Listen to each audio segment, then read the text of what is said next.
Apparently there was a medical mission which is requiring some of our astronauts to turn home. There's a capsule with, I believe, 4 astronauts from the Expedition 74 ran into from Japan and Russia, which I guess U.S., Japan, and Russia, which ran into some sort of medical issue. NASA has not identified the affected astronaut or the health concern. Kind of just popping up here randomly because I have no clue what's happening.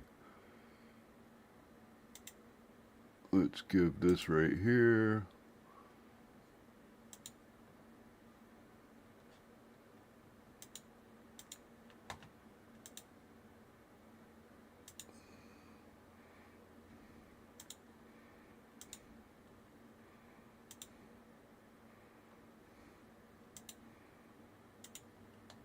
As we mentioned earlier, we have audio. final steps that Dragon will perform prior to atmospheric reentry. The slew or the maneuver to deorbit burn attitude and then the deorbit burn itself. This deorbit burn is the last time that the forward Dracos, which are the 4 thrusters located on top of the spacecraft, just under the nose cone section, it's the last time that they will ignite for this mission. The deorbit burn will place Dragon on a precise trajectory to return to the splashdown zone. As I mentioned earlier, that is off the coast of San Diego, 1 p.m. Pacific time. It will last about 13 and a half minutes or so. And this is essentially the transition point that Dragon undergoes while it moves from Earth orbit to reentry, atmospheric reentry. So it is the final moment in which we are essentially programming Dragon to fly itself back for its precise landing off the coast of San Diego.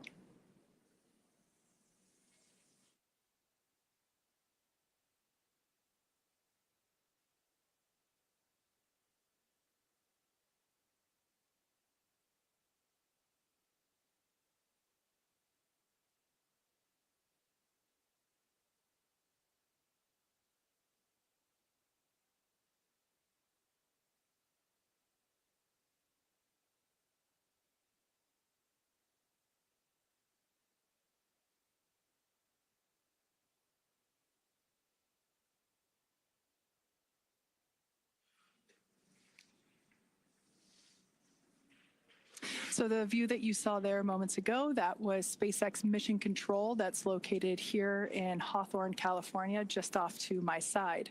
That is where our teams monitor Dragon, checking in on all of its systems to help make sure that the crew has a safe journey.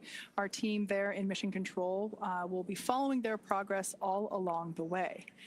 You can see operators there on console or on headset, and there are 6 key positions who are monitoring the health of the vehicle and the crew. The mission director, responsible for mission success, is in charge of the room. And then there's somebody that you've already heard once this morning. That person you'll hear talking to the astronauts throughout our operations today. You see them there on your screen. Yeah, as far as Our reporting, SpaceX all I'm Core, which getting stands is that for, there was Crew concerns with Operations one and crew Resources member, Engineer. medical That is concerns the with one singular crew voice member. to the crew. That person is responsible for translating everything that's going on in mission control around them and speaking and delivering those messages efficiently to the crew on board Dragon. Now, the other positions are focused on specific things like vehicle systems and navigation and control, avionics, software, propulsion, life support, and communications with ground.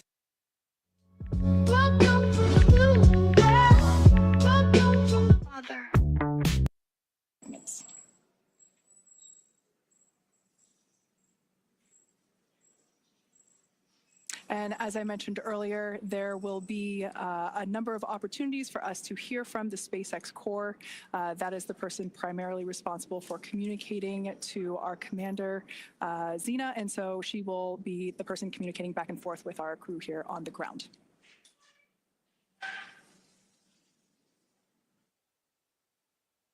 Mission Control Houston on the right side of your screen is staffed 24 hours a day, 7 days a week, 365 days a year. Currently in the center of your screen, you see Michael Ellsworth. He is serving as the Capcom. He is very similar to the core like you have in Mission Control at SpaceX, dedicated to talk to the crew members to streamline the communication, and that keeps the astronauts from needing multiple conversations on different subjects. Again, that stands for Capsule Communicator, but he is not talking with the Dragon spacecraft. This Capcom is speaking with the astronauts living aboard the International Space Station. Capcom sits right next to the flight director, and tonight we have Allison Bollinger on console. The flight director gathers info and data from all flight controllers. There you see Allison in the screen. She leads the team through major milestones and approves or declines suggestions based on pre-established flight rules. We have other key members in the room like ADCO, who controls the attitude or the orientation of the space station. We also have the VVO, which is the visiting vehicle officer, who monitors and works with external teams sending spacecraft to and from the space station. Of course, we have a flight surgeon who the astronauts get a chance to speak with on a regular schedule on a private conference line. We also have Robo, who works with the Canadarm2 and maneuvers it to complete work outside the space station. When astronauts are on a spacewalk, the Canadarm2 is maneuvered by an astronaut within the station. There are plenty other positions, as you can see, and team members who monitor the station's solar arrays, the astronauts' schedules, and even where every piece of equipment and cargo is stored, because it takes a tough and competent team to make a mission successful.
I'm still trying to have my hardest to find any information whatsoever on exactly what the medical condition is.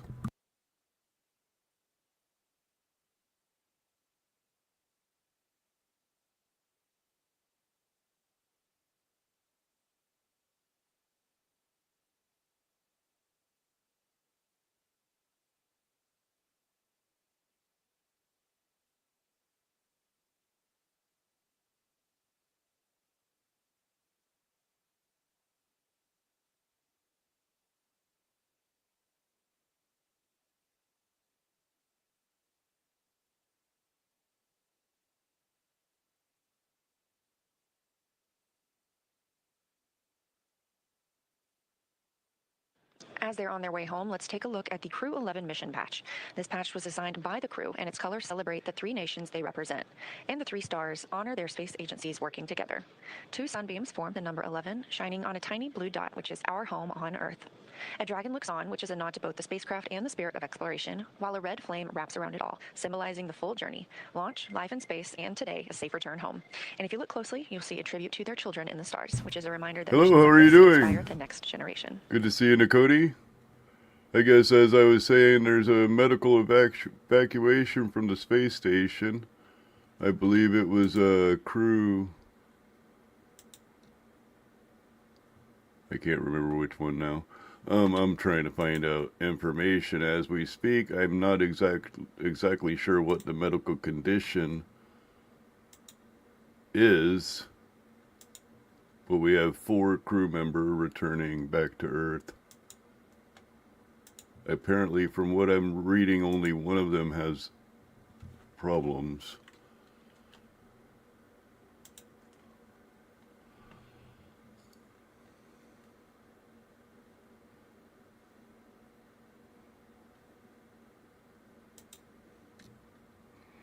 So I'm thumbing through articles to find out what may be the condition.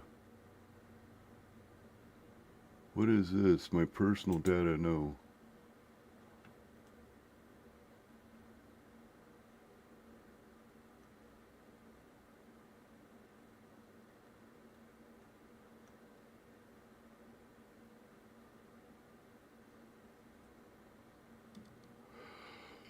From what I'm finding, it is a situation that needs urgent need of a doctor's care.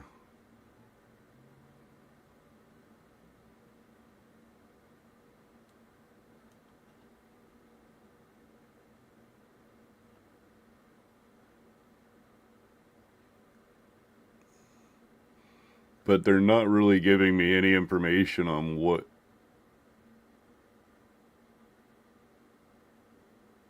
has caused them to return. But apparently it needs urgent doctor care. I need to go get a drink. My mouth is all dry.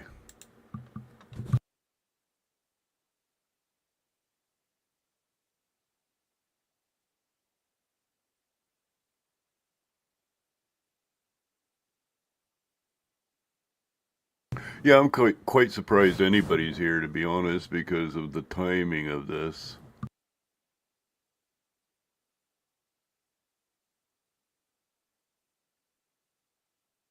If you're just joining us, thank you for watching. You are tuned into the live coverage of NASA's SpaceX Crew 11 mission and their return to Earth.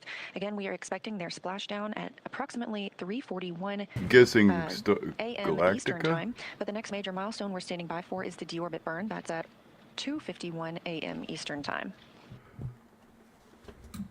That's mission control. They've used that area for a very long time.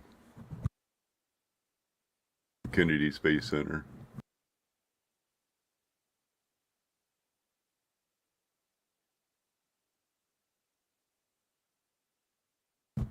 I'll have to look it up. I don't know the movie.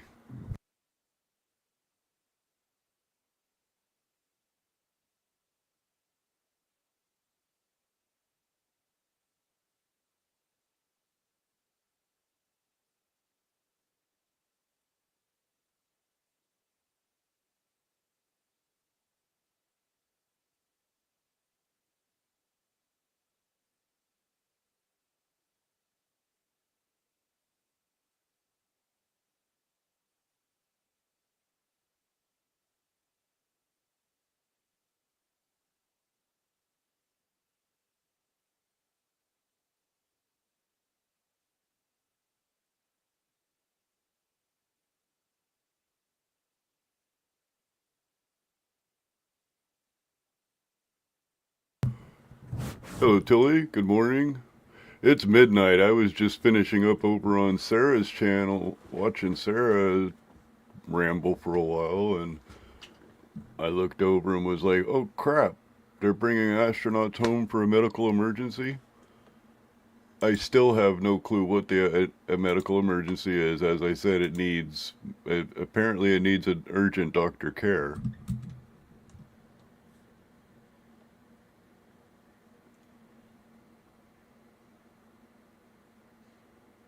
Hope I said hello to Tilly. Hello.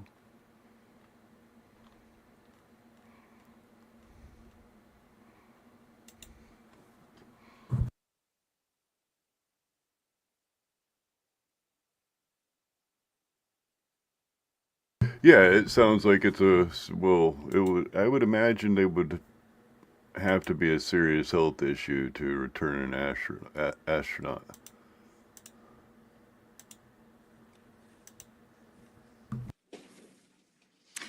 Now, before they begin their atmospheric re-entry, let's take a moment to get to know the crew that we're bringing home. NASA astronaut Zena Cardman is commanding Crew 11. She was born in Urbana, Illinois, but calls Williamsburg, Virginia, her hometown. She's a scientist at heart, with degrees in biology and marine science from the University of North Carolina at Chapel Hill.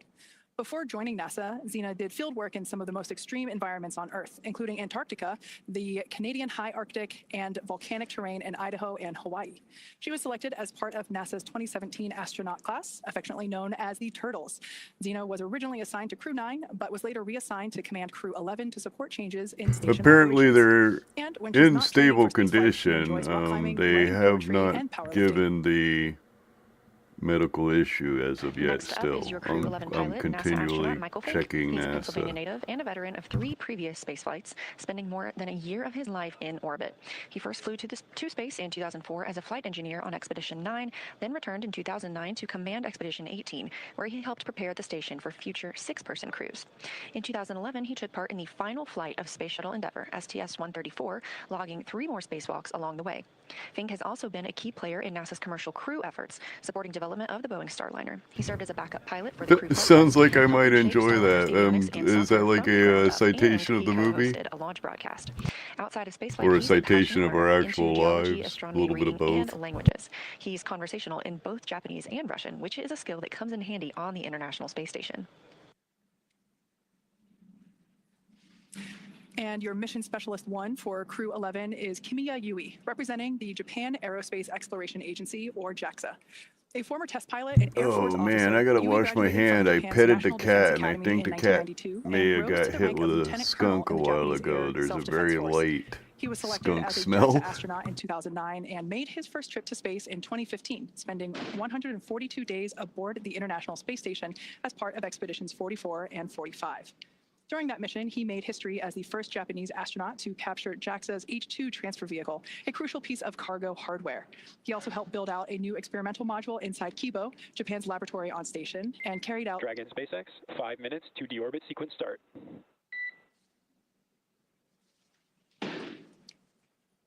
Dragon copy. All right, that was SpaceX Core, just letting the crew know that we're about 5 minutes away from the initiation of that 13-minute deorbit burn. Now back to Kimiya Yui. He carried out experiments, 21 experiments, in fact, on behalf of JAXA while on board station. In 2016, Yui was named chief of JAXA's astronaut group, and today he's on his way back to space, or excuse me, is on his way back from space. And rounding out the crew, we have mission specialist Oleg Platonov, a cosmonaut from Roscosmos, Russia's space agency, and a graduate of the Krasnodar Higher Military Aviation School of Pilots, where he earned a degree in engineering and the rank of lieutenant. Platonov completed his cosmonaut training in 2018 and was certified as a test cosmonaut that same year. His flight to the International Space Station was launched last year, continuing our chapter in international collaboration. He's married and has 1 child, and Crew 11 was his first journey to space. Again, we are standing by for the deorbit burn, which will bring Crew 11 home, again, splashing off the coast of California approximately 1 hour from now. That's 3:41 a.m. Yeah, I got the Eastern little Time. wild kitty now sitting on my lap. It took about 8 months.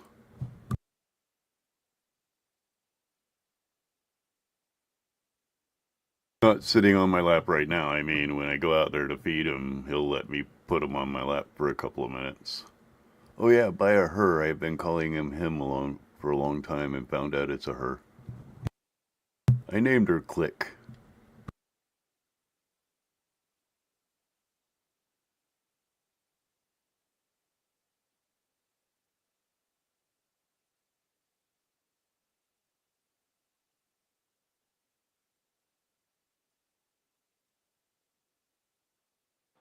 During their time in orbit, Crew 11 celebrated 25 years of continuous human presence aboard the International Space Station.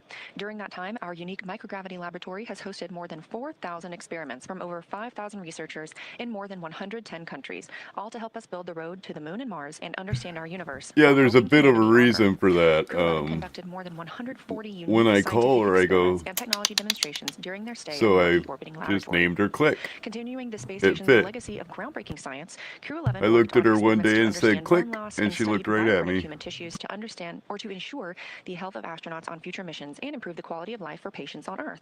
They worked on the development of long-term storage of cryogenic fluids in space with Earth-bound medical and industrial applications.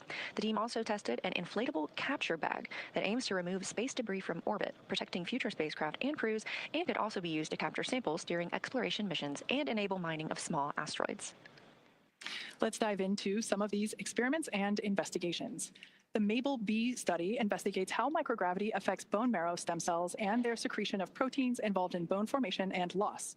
Researchers aim to determine whether blocking a bone loss pathway could help prevent that bone loss. Findings may lead to new strategies for combating bone loss both in space and on Earth. MVP Cell 07 studies how bioprinted liver tissue with blood vessels matures in microgravity, focusing on cell behavior and tissue development. Researchers are examining how space may affect the structure and function of these engineered tissues. Results could help advance space-based production of high-quality tissues and organs for medical use on Earth and support astronaut health on future missions.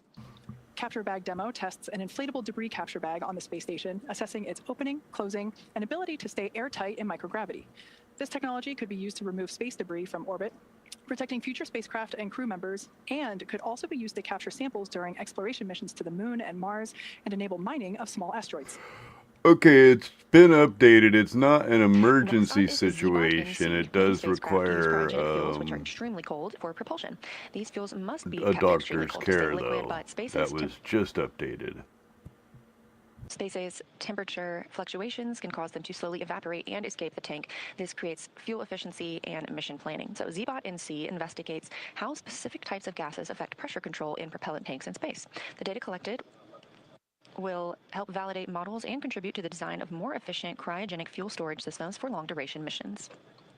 Rounding out this list, Bionutrients 3 aims to develop an on-demand method for producing essential nutrients in space using bioengineered yeast, helping maintain crew health on long-duration missions while reducing launch mass. Building on previous studies, it introduces advanced food safety features and tests 3 sample types: yogurt, kefir, and a yeast-based beverage. The project aims to identify a food-safe, genetically engineered organism that remains viable over multiple years to produce a mission-relevant nutrient or biomolecule of interest. So that's at least a good update that it's not, and that I was just catching from, I believe, New York Times, that it's not an emergency mission. However, it does need the astronaut does need medical care. They're still not naming which astronaut is affected.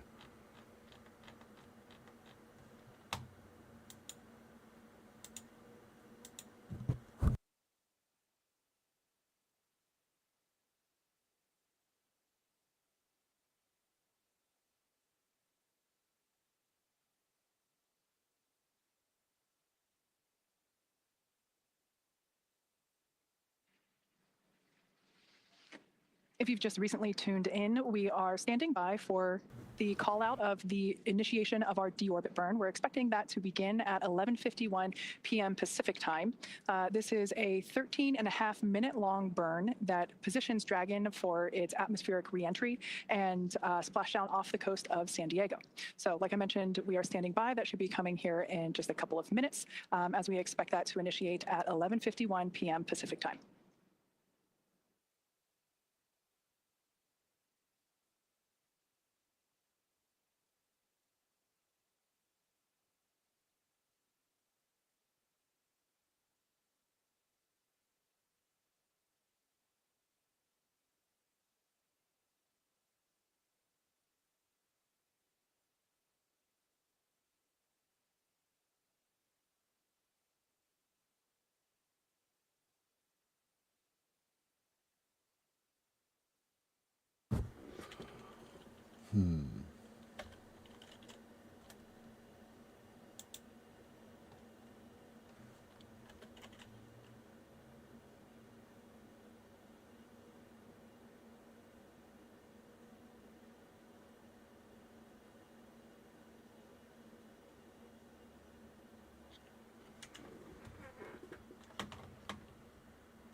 I've been on for a while. I guess I could jump on to closer to splashdown time.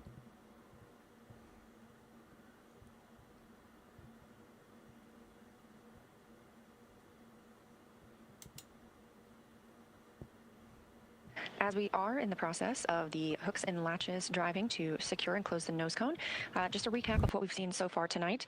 The spacecraft undocked from the International Space Station earlier today. This crew 11, spent 165 days aboard the orbiting laboratory, but 167 days in space altogether if you count the time they have spent getting to and from the space station. At 1:51 a.m. Central Time, 2:51 a.m. Eastern, the spacecraft executed the deorbit burn. That was an approximately 13 I minute think I long just burn, noticed this committing the thing isn't spacecraft going to bring me coming all home the way and to the splashing down off the ground. coast of California. We're anticipating that splashdown in less than 30 minutes from now, 2:41 a.m. Central. After the nose cone closes, we will begin seeing our reentry process, and part of that is a communications Okay, going yeah, to help we're still lose going. We're on communication the with the downward spacecraft. leg This is an now. anticipated and tracked milestone as they go through reentry and plasma builds up around the spacecraft itself. We do regain that communications shortly thereafter, and following that, we anticipate seeing drogue parachutes deploy. There are 2 of those, as well as 4 main parachutes, slowing down the spacecraft to a splashdown time of, again, 2:41 a.m. Central With Time. everybody So we're just running standing by for out, confirmation of nose cone closure. I missed what was being said.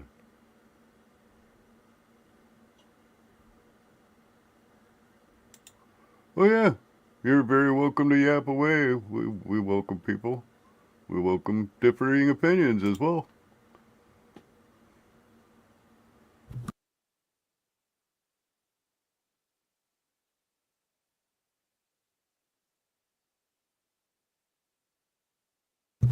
Um, I'm not sure. I think it will be a night splashdown.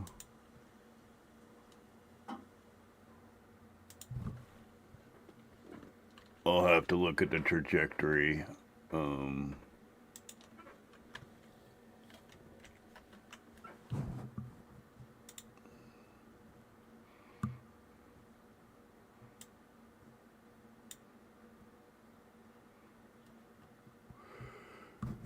Yeah, it looks like. Oh, I don't want to say it. Why are they splashing down? Did she say off the west coast of the United States? That'd be strange.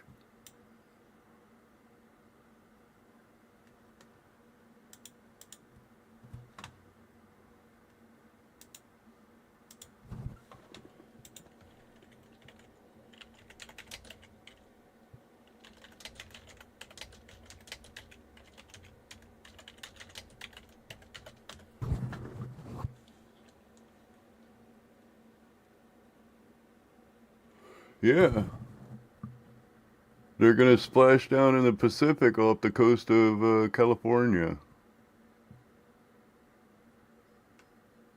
That's an unusual place for a return, but I mean, it was an emergency return. It's not like they can really pick and choose.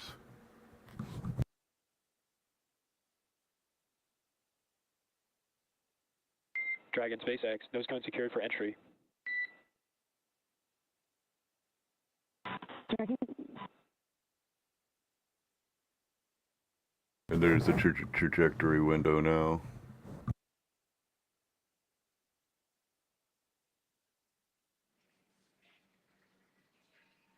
Okay, we heard good news there. The nose cone is closed and secured, locked in position, ready for atmospheric reentry. Now, as we begin the second half of entry, Dragon has begun to inject cooled nitrox or nitrogen-oxygen mixture into the air, being delivered directly into the suits worn by the crew. Again, this is what will allow our crew members to remain comfortable while external temperatures reach up to 3,500 degrees Fahrenheit. Meanwhile, the heat shield is pointing forward, essentially leading Dragon to our landing site just off the coast of San Diego, which is important as it will be doing a lot of the work during this reentry. So let's talk a bit more about the heat shield. Dragon's primary heat shield is comprised of Pica 3.0, which stands for Phenolic Impregnated Carbon Ablator. Now, the first gen Pica was actually initially developed by NASA for studying and sampling comets within our solar system. SpaceX partnered with NASA to develop Pica X, which was the second gen product. Dragon SpaceX for entry briefing. Report when ready to copy. Yeah, they'll get ships out there and clear them out of the way. Ready to copy. Okay, starting with timeline. We're completely on time for the previously briefed timeline. Splashdown per your displays at 0841 Zulu. Com blackout start 0828. I don't know what a NOTAM for the 0835. water would I'll be. A NOTAM for airmen or a notice to all airmen. I imagine they have a similar Copy, we are effect on time for 0841 naval splashdown per the vessels. timeline. Com blackout start 0828. Com blackout end 0835. That's a good readback. We have a nominal vehicle status. We're tracking an on-target arrival to San Diego with pristine weather conditions for splashdown. Recovery team is on site and ready to support.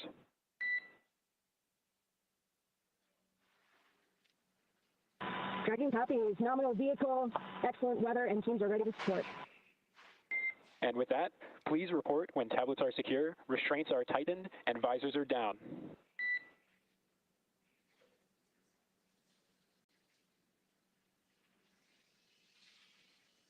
SpaceX Dragon, tablet secure, restraints tightened, and visors down. SpaceX copies all.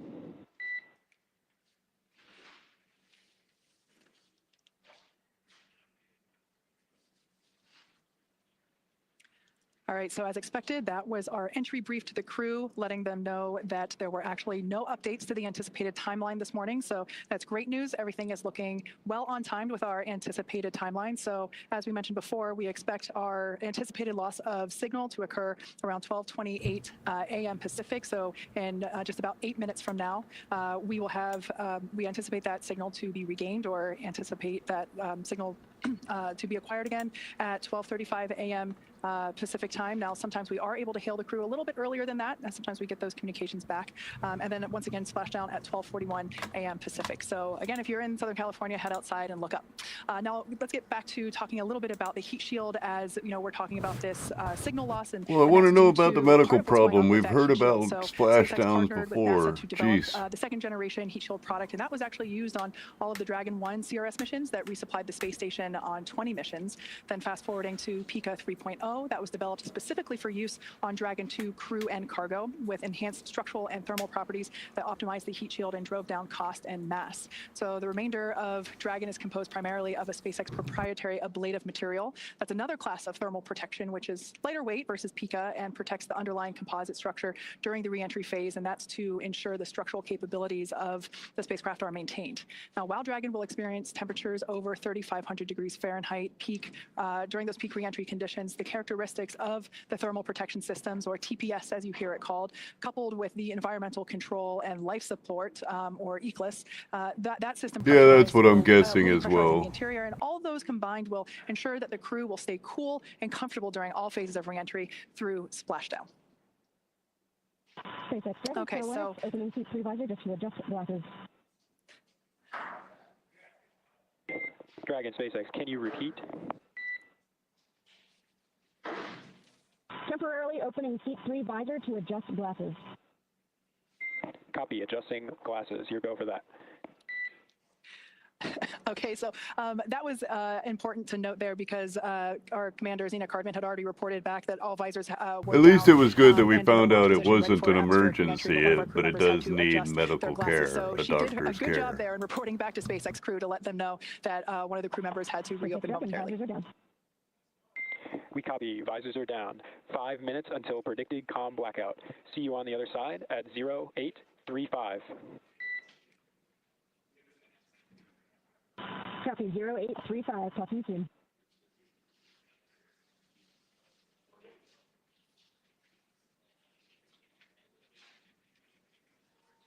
And seeing this as an emergency, I don't know if we'll get any footage, to be honest. Okay, so as we have been saying, everything that Dragon and the crew on board does is carefully choreographed, not just the maneuvers that the spacecraft is executing, but the communications between our crew here on the ground and our crew in evacuation, space. not So, Leo, we can see emergency. all of that being perfectly demonstrated with what's going on now. Absolutely, and we are standing by for the reentry portion when we expect to lose communications with the spacecraft, but we will regain that communication after they have begun re-entering the atmosphere. So once Dragon has re-entered the Earth's atmosphere, a series of parachutes will deploy to slow the crew's descent. First will be the 2 drogue chutes, followed by the 4 main chutes to guide Dragon to its first contact with Earth since launching in August. Dragon will automatically deploy these parachutes when different pressure and positioning sensors on the spacecraft detect that they are at the right speed and altitude. The spacecraft velocity at drogue deploy is approximately 350 miles per hour, and they deploy at about 18,000 feet. You're getting a live look inside the cabin right now. That's Crew 11 preparing for their re-entry period. Again, having spent 165 days aboard the space station, and when they splash down, capping a 167-day mission. Before they can splash down, though, a little bit more about those parachutes. The next that we will see deploy will be the main parachutes. There are 4 of those. They deploy at approximately 119 miles per hour, or I should say when the spacecraft is traveling about 119 miles per hour, and they deploy at about 65,000 feet. And at splashdown, Dragon is traveling approximately 16 miles per hour, which is a pretty good deceleration from the about 17,500 miles per hour that they were traveling while in Earth orbit with the International Space Station. Now, the highest G load the crew will experience during reentry is approximately 3 to 5 Gs, so about 3 to 5 times what we are experiencing right now standing on Earth. This view is over the shoulder of Commander Zena Cardman and pilot Mike Fink of the Crew 11 spacecraft. In this view, you can see their crew displays. They're able to monitor everything happening with the spacecraft. However, all the next milestones should be completely autonomous and hands-off for the crew.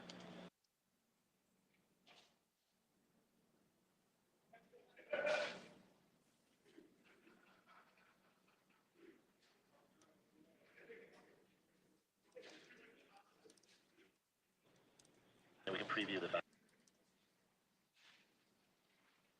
And we just heard that the crew is in entry attitude, and we are anticipating losing this view and losing our audio communications with the crew in just a minute or so as they enter this entry interface. They'll be traveling and experiencing heat outside the capsule at approximately 3,500 degrees Fahrenheit. And as they are traveling and re-entering Earth's atmosphere, a plasma builds up around the capsule that prevents us from communicating back and forth with the crew. We expect to regain communications with them about 7 minutes later, but we're still getting great views right now. I guess if they ever get that starship working right, I love that'll this be view over great their because shoulders that'll because you can eliminate see some of what our those pilot and commander can return see. They're continuing to follow along with Dragon's progress. As Leah mentioned, we have communication designed the problems. spacecraft to be completely autonomous. Dragon is flying itself, so they are able to monitor along with everything that's going on. I also want to momentarily point out on the bottom of your screen there, you have some graphical interfaces there that represent the speed and the altitude. And it looks like we've lost our views there as that we are now entering the period of anticipated loss of signal. This is where, as Leah mentioned, the plasma is beginning to build up on the exterior of the capsule, as we expect. This happens with every Yes, as far as the spacecraft re-entry costumes, for I Dragon, guess so, this lasts just a few minutes. But I want when Elon Musk wanted momentarily them note that there created, on the he bottom actually right-hand got corner of your a screen, you can actually see something costume pretty cool designer where to when one of the design Draco them. thrusters ignite to That's fire probably and why help they have steer that the little spacecraft, you will actually superhero see look that to they're them. represented on the interface there. Now the four in the middle, those are representing the four forward Draco thrusters. We won't see those ignite at all because those were last utilized in the 13-minute deorbit burn that we completed earlier. Those are located under the nose cone, which has been closed, locked, and secured. So everything that you'll be seeing are the thrusters that are located on the side of our But spacecraft. yeah, for and us that old is enabling people, Dragon you to know, fly they itself do. home to its We remember the big old predetermined giant bulky splashdown suits site off from the the coast of space San Diego, shuttle, so California. these definitely look all fake. For about a minute and a half until we have that atmospheric re-entry.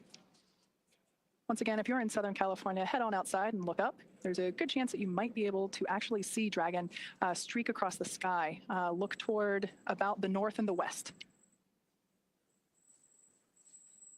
As we mentioned before, we have entered Hello. a Catch you communications up on blackout what's period, happening. which They're having lasts about a 7 minutes due return from the to space the plasma formation station due on to the a medical exterior of the emergency. capsule. Well, a We've medical got about 5 minutes issue. remaining I've just until we found it's believe we not an can acquire that emergency. It signal does again. require Now, during Dr. this time, Care, no though. vehicle telemetry is received by mission control or the recovery team, and no external commanding of the vehicle or voice communication is possible.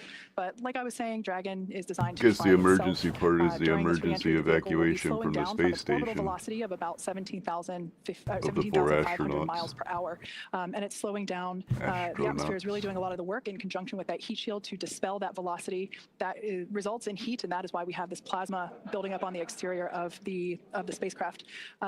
It'll slow down to about 350 miles per hour, thanks to the heat shield and the atmosphere. And so at that point, we'll deploy the drogue parachutes. But during reentry, the top temperature that Dragon experiences will be about 3,500 degrees Fahrenheit. So pretty warm on the outside, but there is cool nitrox air being flowed through the suits that each crew member is wearing. So we ensure that they remain comfortable during this brief journey through the atmosphere.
Now, while we await AOS or acquisition of signal, let's go through a brief recap of today's events. Hatch closure took place at 2:29 p.m. Central Time after all 4 crew members floated into Dragon for their ride home. They took time to configure the spacecraft cabin, put on their suits, and get seated ahead of undocking, which occurred at 4:20 p.m. Central. Dragon's departure burns helped move it out of the keep-out sphere and approach ellipsoid, which are both invisible boundaries we monitor around the space station. Stay safe. Thanks for Since then, we stopping in. completed the deorbit burn Hey, we at did get some nice 1:51. images. Oh, and you're getting your first views. I didn't of think we were re-entry. going to get This any is great images. live, and if you're in California, you can go see this with your own eyes. This is Crew 11 re-entering after 167 days in space. Again, we are in a loss of signal period. This is a tracked period as the spacecraft re-enters Earth's atmosphere. We anticipate regaining signal with Crew 11 momentarily, and when the spacecraft reaches an altitude of 18,000 feet above It is Earth, so weird Crew for them to 2 be drill splashing chutes will down off of deploy to slow California. down ahead of the 4 main parachutes, deploying at 6,000 feet in altitude. Now, splashdown will be Sorry the about the milestone we commercial will as see well. after that, which is expected for 2:41 stepped outside a.m. for a Central second. Time. So again, we're standing by for acquisition of signal and continued communication with Crew 11, expecting that just a few minutes from now.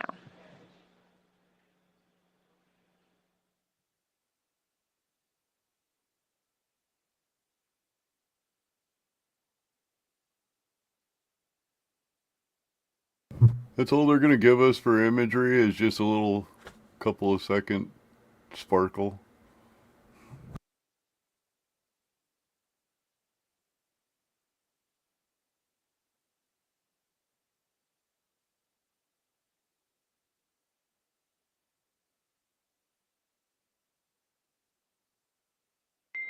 Dragon SpaceX, comm check. SpaceX Dragon, loud and clear. We have you the same, loud and clear. Expect automated chute deployment. Copy, automated chute deploy expected.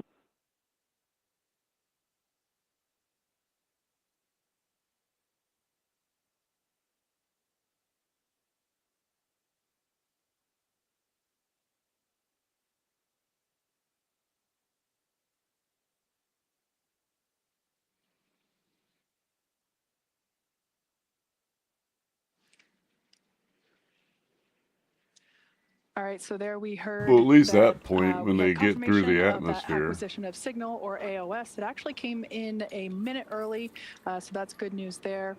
We heard the core inform the crew to expect drogue parachute deployment that happens when Dragon senses the right speed and altitude. So that's roughly about 350 miles per hour and around 18,000 feet in altitude. There we have a view from... GPS converged. There's those Expect gamma nominal cameras. altitude for drogue chute deploy. Dragon copies, expecting nominal altitude. So we'll have that drogue deploy in about a minute from now, but we have our first views from the WB-57. This is a high-altitude tracking plane that is providing these thermal signatures via infrared. This is really cool to see here as we continue to track Dragon on its way back to planet Earth.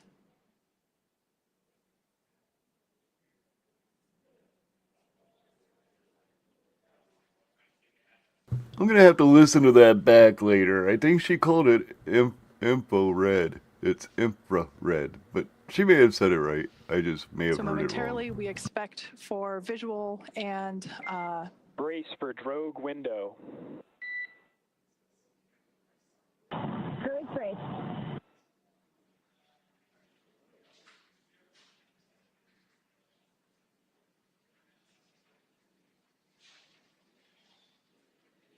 Dragon has safed the propulsion system as we anticipate drogue deployment any moment now.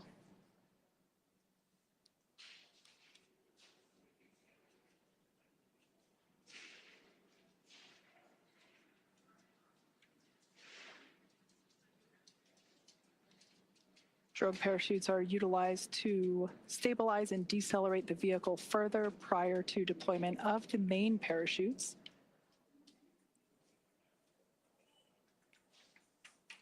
Drogue should be deploying here in a couple seconds, and mains will follow in about 1 minute.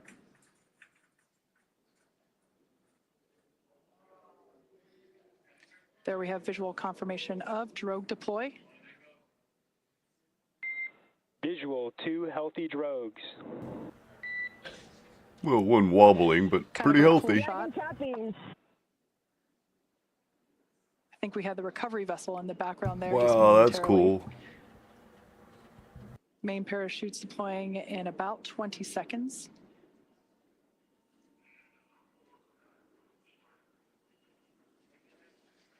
The main parachutes deploy when the vehicle's about 119 miles per hour and around 6,000 feet.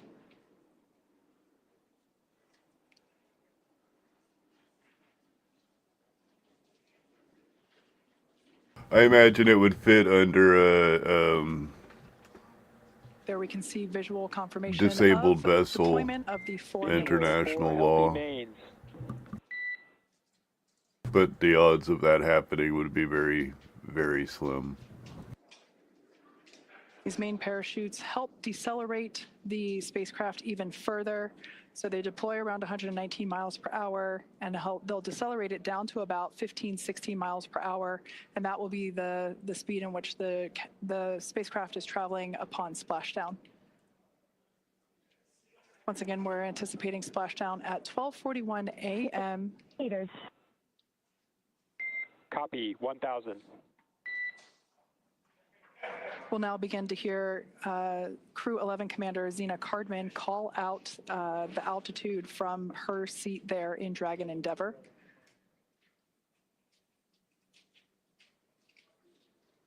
SpaceX's mission control team in Hawthorne continues to report the precise landing coordinates to the recovery team. 800.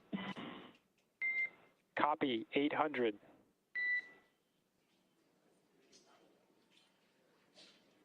Those main parachutes now fully reefed or inflated. We ensure that the parachutes inflate over a few seconds to help reduce the shock to the system. 600 meters. Copy, 600.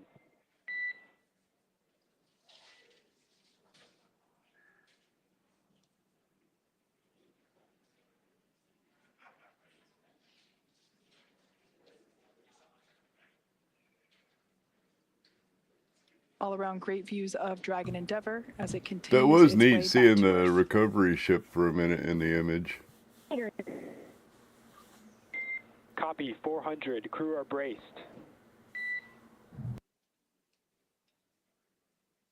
Standing by for splashdown.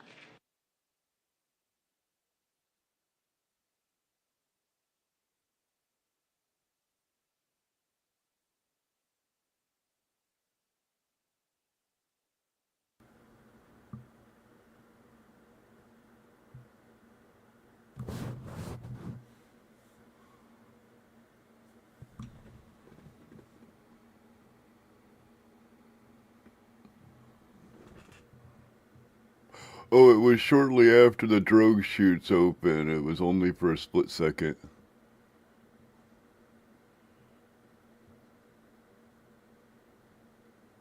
They were quite high in altitude at that point.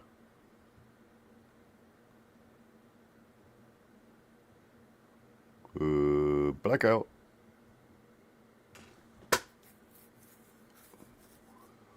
There we go, splashdown.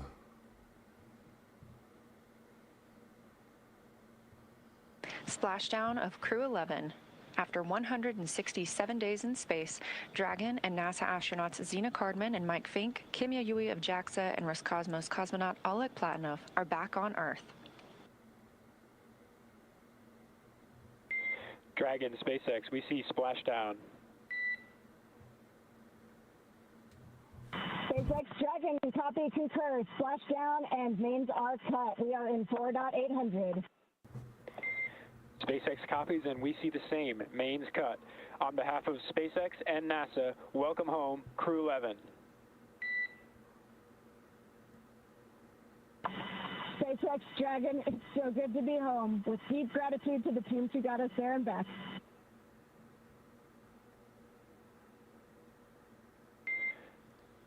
vehicle safety verifications in progress. We'll report back when recovery personnel are en route. Dragon copies.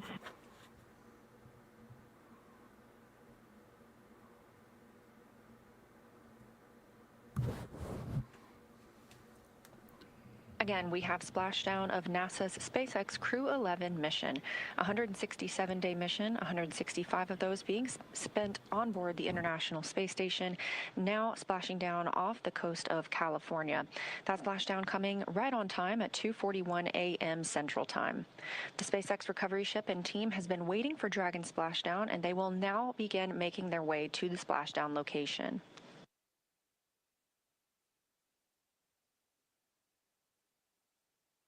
It looks like we even have a couple of visitors around the spacecraft. If you look very closely, you might even see some dolphins.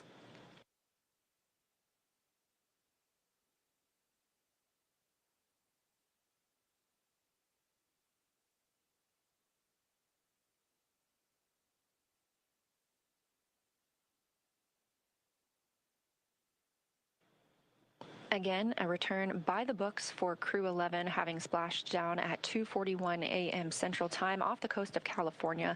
We will now begin moving into the recovery process. We'll see the Now they also have to boats make sure to begin look approach for and inspect the hypergolic spacecraft propellants by before checking for opening hypergol or and even other ordnance checks. They will getting begin around to the rig the craft. spacecraft and prepare it to be lifted on that recovery ship. And this is a great view of some of those boats that go out and check the I spacecraft. don't think they would going to be sniffing it, forego essentially, for these hazardous sensing the fuels that can linger hypergolics, once the spacecraft has re-entered Earth's but they atmosphere. may because of the medical emergency. SpaceX Dragon 4.800, Section 3. We are in Stable 1. SpaceX copies. Stable 1.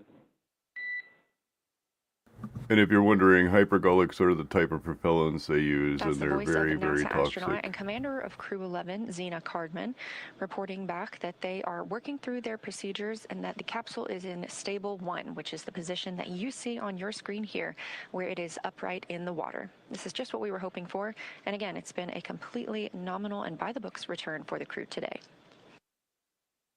Yeah, like that one capsule that sunk. I mean, after they got the astronauts out, but it sunk.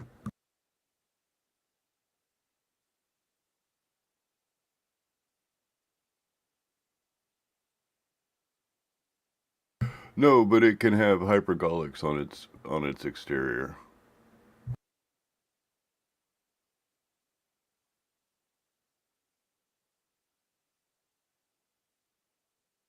This is a live view of Crew 11 aboard Dragon. And as I explained a moment ago, hypergolics is a type of propellant that they use so that it doesn't need ignition.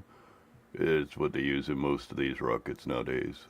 Any of the space part of the capsule, the hydrogen is the first stage. And this day for the crew started about 10.5 hours ago when they undocked from the International Space Station. The bucket on the bottom of the capsule typically is a hypergolic fuel.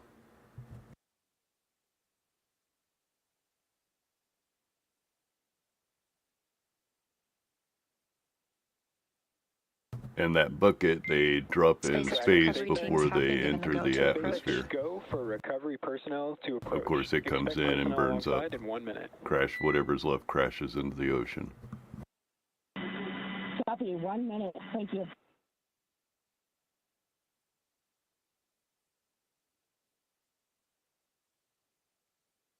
And you just heard that call out from the Corps in Hawthorne, California, to the crew aboard Dragon, that the SpaceX personnel who have been in the general vicinity of Hello, Dragon's Tom. How are anticipated you? splashdown location now have the go to approach the spacecraft and begin that recovery process.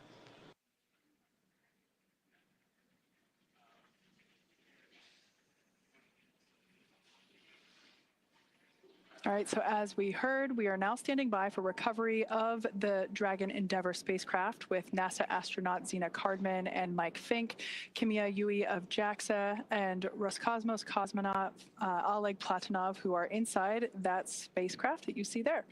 Now, Dragon has already, I would also like to point out, we've got some folks here approaching the spacecraft now that they have gotten the okay for the approach. They're on some fast boats there.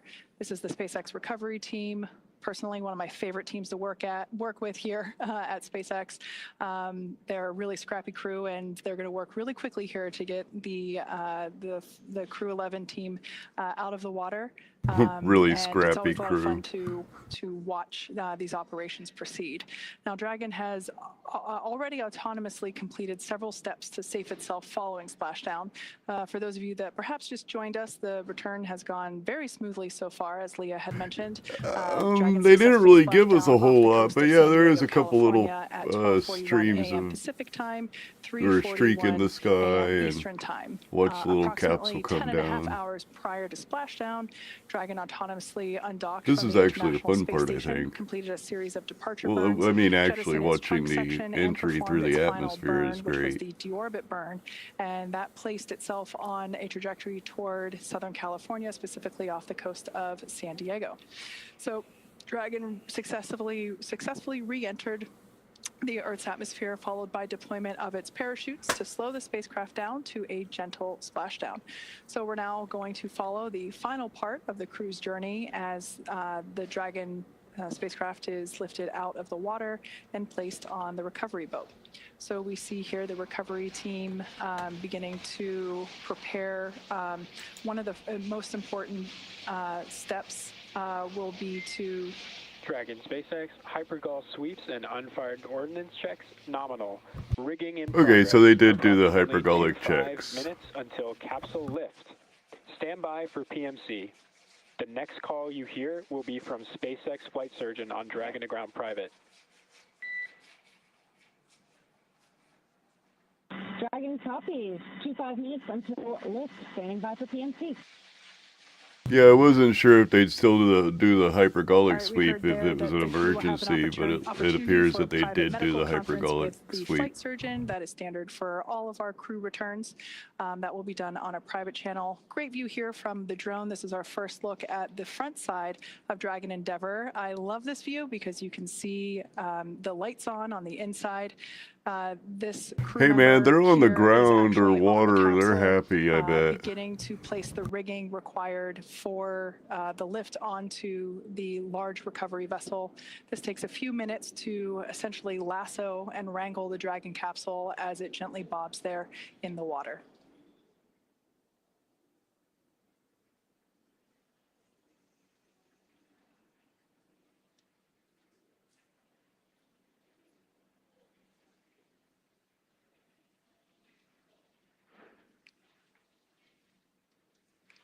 Not in the picture, there is another fast boat that is recovering the parachutes from the water.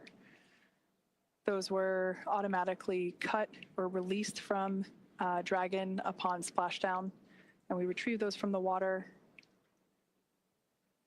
This fast boat here is helping to assist the rigging of the Scrappy required Dappy, straps and Scrappy equipment Doo crew. for the spacecraft recovery. Scrappy Dappy. Guess he did say Scrappy Dappy Doo, didn't he?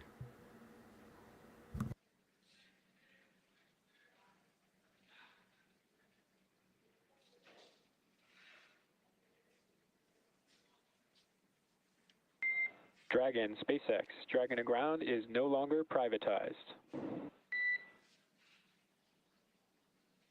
Dragon copies. Maybe I'm adding the Dappy. You know how us old people are.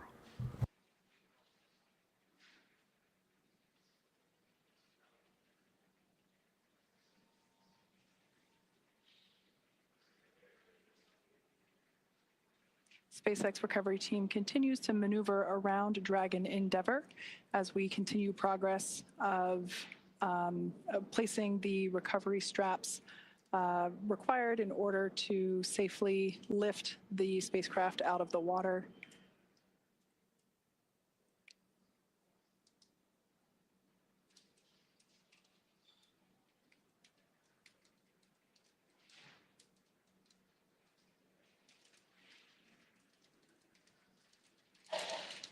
It's something we heard called out earlier prior to the closest approach that we see now was completion of the safety sweeps. That was just Yeah, indicating that yeah, the I think recovery that was team right, performed the Scooby-Doo's nephew. required checks to ensure that there weren't any unfired pyros, which are used to. Dragon, be advised, transitioning forward link.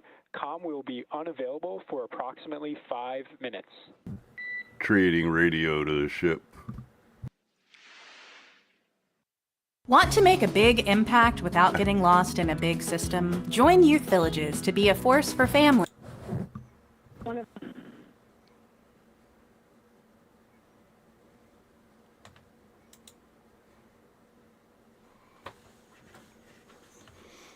I got half of a steak sandwich in the fridge. I'm probably going to heat up right after this is done.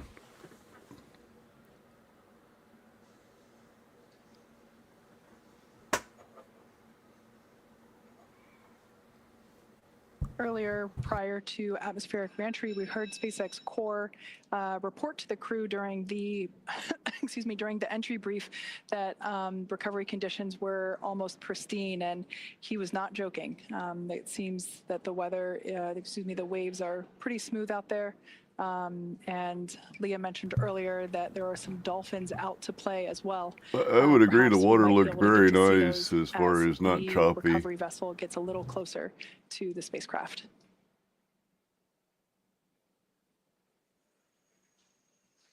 On your screen now are our operators at SpaceX Mission Control. They continue to monitor Dragon Endeavour during these recovery operations, as well as communicate directly to the recovery team. Everything is carefully coordinated within our procedures, and Right, man. No here you rush, see man. It's going to take folks them a that little bit are to get it up responsible on the for boat. individual portions to ensure that everything is executed as planned.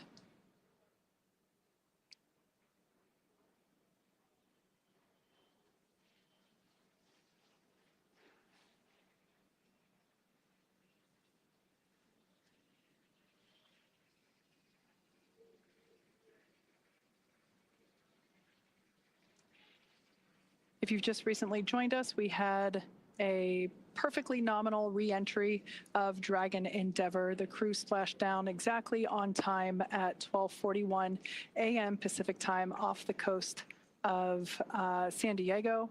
The recovery team has arrived at the splashdown location and are placing the required straps onto the Dragon spacecraft.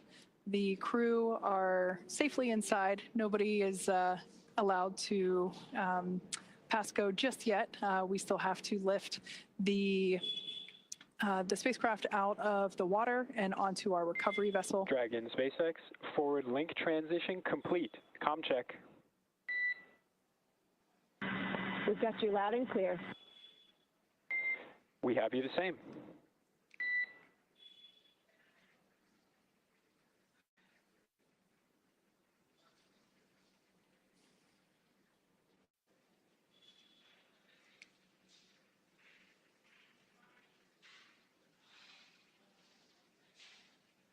Hopefully we'll be able to bring those views of the recovery team back.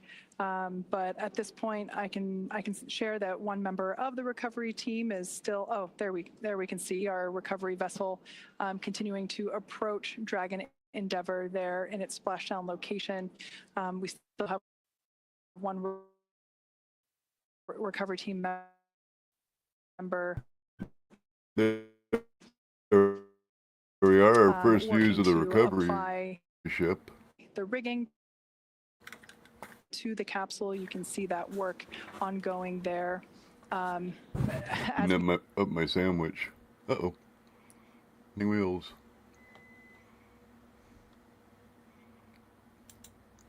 To attach these hoist rings and connect the lifting lines. Overall, the progress tonight has been very smooth and very rapid. Depending on the sea state, it can take us a little bit longer, but things are really smooth this evening, and the recovery team is very efficient.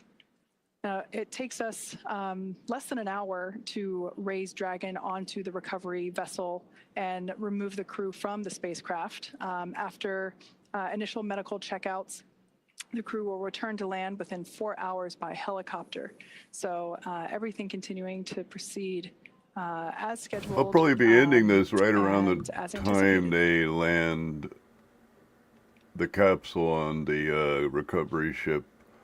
It takes quite some time after that The to ring that actually you get see the there on the deck astronauts of the, out, and excuse me, of I'm the getting recovery hungry vessel, that is what we refer to as the nest. That is where and the sleepy. Dragon, once lifted out of the water using the hydraulic lift there at the aft end of the recovery vessel, the Dragon spacecraft will be lifted and placed into that nest, and that nest will then be translated forward on the recovery vessel up to where the egress, the egress bay is located. I mean, I guess I could hang out until they grab them out of the capsule if you guys really want.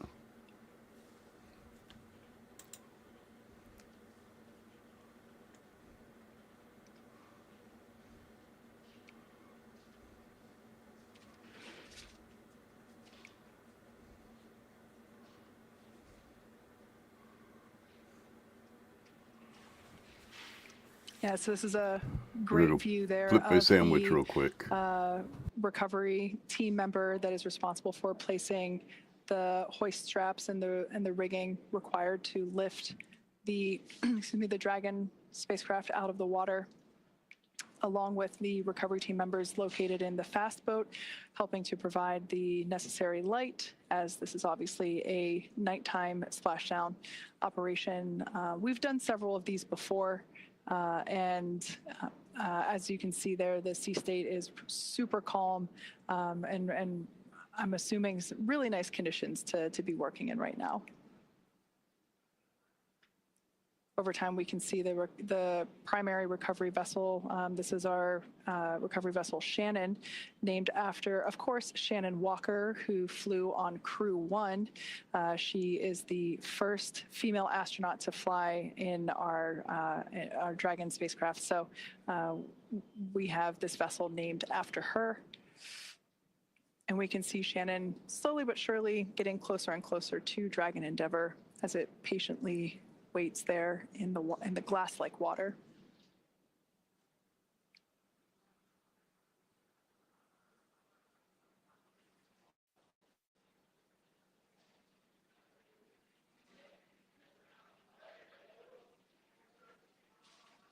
Once all the required straps and rings are in place and the recovery vessel is in its location and everything is attached, we'll actually see that recovery team member jump off from the capsule and into the water. It's one of my favorite moments of the recovery process.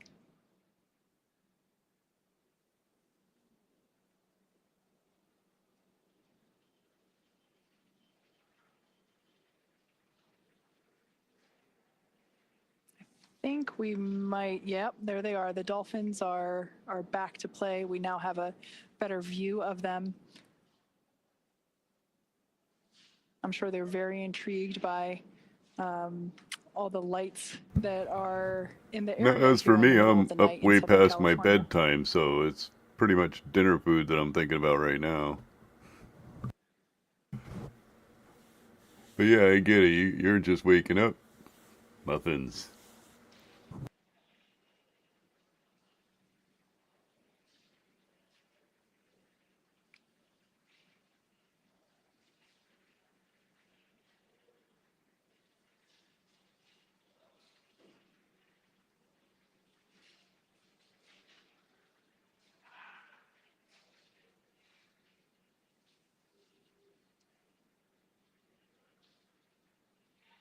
Oh yeah, by the way, check out my post if you guys are interested in games. I have a couple of games coming out today at 8 in the morning. Two Sticks games. One from years ago. Well, they're both from years ago, but one's a little newer than the other. I plan on playing them. I guess you're a little ghoul or something, and you're running around town stealing stuff.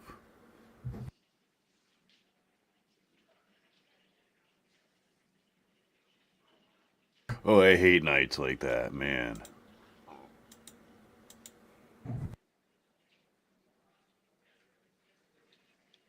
if you've just recently joined us, you're tuning in at a great time.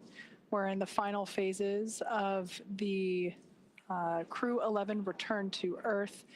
They had an on-time splashdown at 12:41 a.m. Pacific time, 3:41 a.m. Eastern time. And as you can see, recovery operations are proceeding very well. Everything is going according to plan, or as we like to say around here, nominal. And we can see the recovery vessel continues to approach Dragon Endeavour, and the recovery team there on the vessel standing by as we await the hoist of the Dragon spacecraft onto the aft end of the vessel.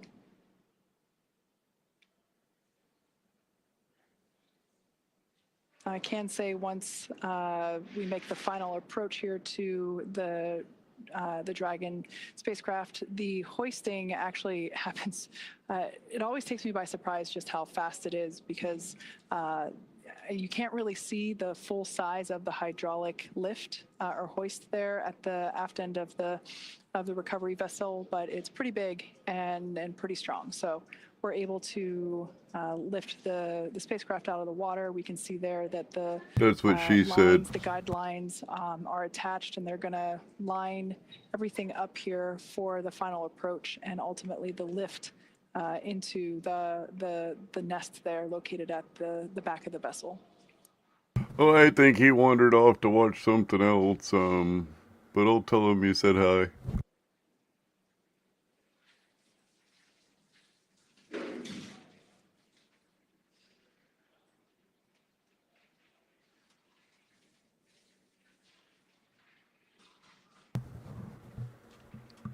I may have been wrong.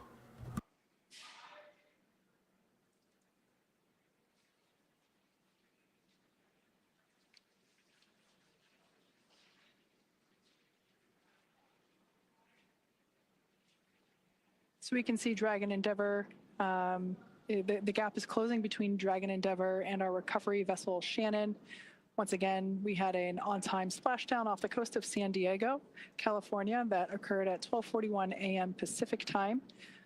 All 4 crew members of Crew 11 are still in our Dragon spacecraft. Proved me wrong. Moments ago, when the spacecraft was turned the other way, we could actually see Dragon SpaceX, rigging complete. Approximately 5 minutes until capsule lift. Dragon copies. 5 minutes to lift.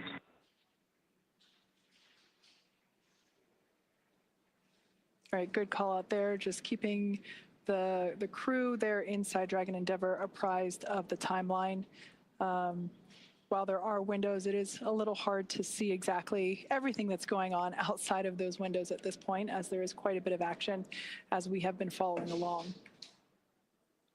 We can see now that the hydraulic lift has been extended into the initial lifting position. And this is the mechanism that will bring Dragon out of the water and onto the nest there at the back of the recovery vessel. We'll also see the recovery team member. I think you can still, yeah, you can still see them there on the front. They're actually standing in the bay where the main parachutes are stored. That's quite a large bay. Now they're climbing up to the top, and shortly we'll see them make some final adjustments and a final graceful flying departure from Dragon Endeavour. Graceful flying departure from Dragon Endeavour. Somebody fire that writer.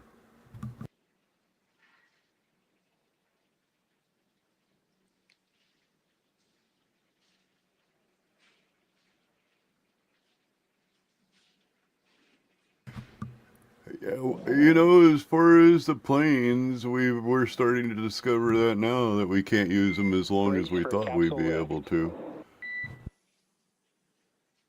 It does imagine it. I do imagine it would eventually. They would eventually be not reusable.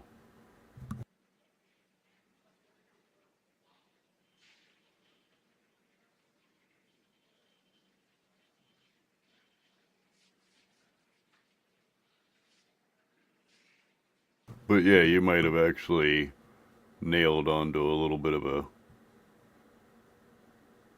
future problem. Now, as you can see, the recovery teams are preparing to lower the vessel's hydraulic lift mechanism, and that's going to bring the spacecraft into the on-deck translation system, also known as the nest. Dragon will remain in the nest during crew extraction and then for the journey back to port. Gonna go check on my sandwich. Again, all of this coming right after splashdown at 2:41 a.m. Central Time, right on time, and a really expedient recovery, partially thanks to the calm sea states and great weather that is out in the San Diego area right now, but also due to the swift and very well skilled and practiced efforts of the NASA and SpaceX recovery teams.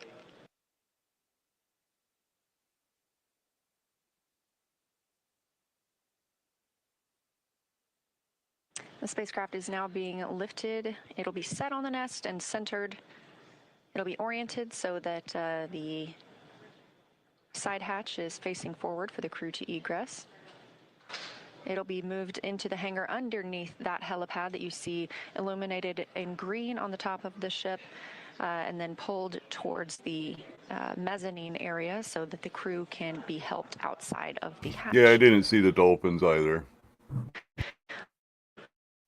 Once open, a SpaceX medical doctor will be the first to check in on Cardman. Fink, Yui, and Platonov are Crew 11 crew members, and see if they're ready for egress or Perhaps exit they into saw the a vehicle. dolphin or two This while is they a were waiting standard for the procedure capsule to all come of our in. crew returns. Dolphins are probably like, "What's up?" This view coming from the recovery vessel, as you see Dragon, and at the very bottom, that is the nest in which we were discussing, and that's where Dragon will remain now and all the way back to port.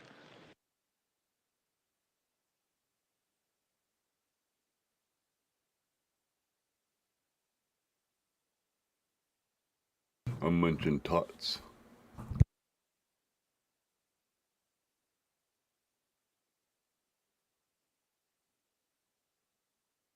You can also see facing It forward, looks like that a is face. Dragon's side hatch we were discussing. This is the same hatch they used to enter the Especially when spacecraft they open it on up. launch day in August.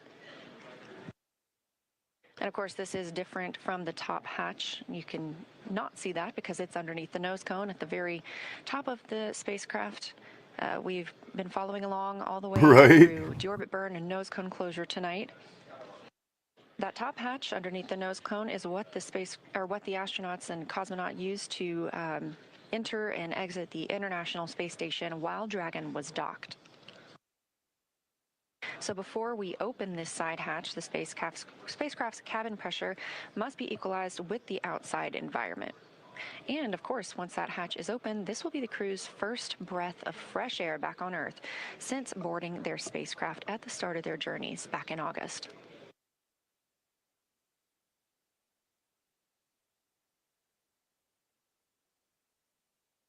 Again, a very by-the-book return for Crew 11 tonight. Everything nominal, as we often use, meaning it's normal and as planned and as expected. Splashdown happening at 2:41 a.m. Central. This swift recovery getting them on the boat. It's now 3:10 a.m. Central. Dragon SpaceX, Once welcome spacecraft- aboard the recovery vessel. Recovery personnel are completing their final checks and stand by for translation to the egress platform. Dragon copies. Now that voice speaking with the astronauts and cosmonaut on the Dragon spacecraft is still coming from the core in SpaceX Mission Control in Hawthorne, California. These team members are making sure that all thrusters are covered before they begin to maneuver the Yeah, Tom was spacecraft towards mentioning. that I hope they egress didn't bring platform. back some sort of weird We'll be disease, standing by weird live type of the flu, entire time. space flu.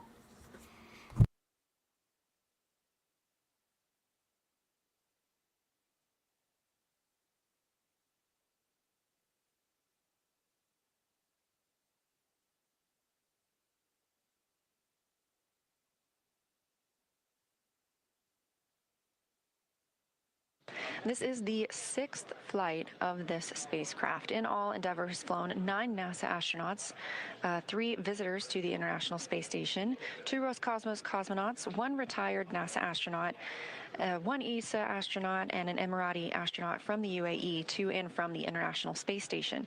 Again, this is the 6th mission for this Dragon spacecraft named Endeavour. First launching on May 30th, 2020 to the International Space Station. And if you remember that date, that was the historic Demo 2 mission for the Commercial Crew Program, carrying NASA astronauts Bob Behnken and Doug Hurley.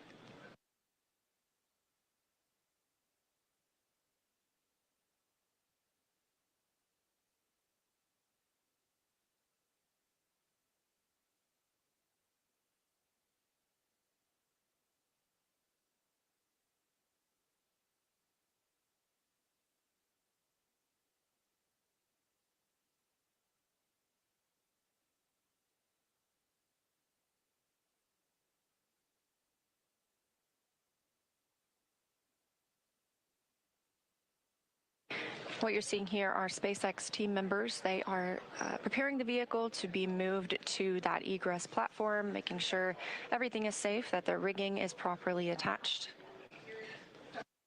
This is really the final ride on Dragon for these Crew 11 crew members. One short trip to this egress platform, and then they'll begin being assisted out of the spacecraft. Completely normal procedures for all of our returns.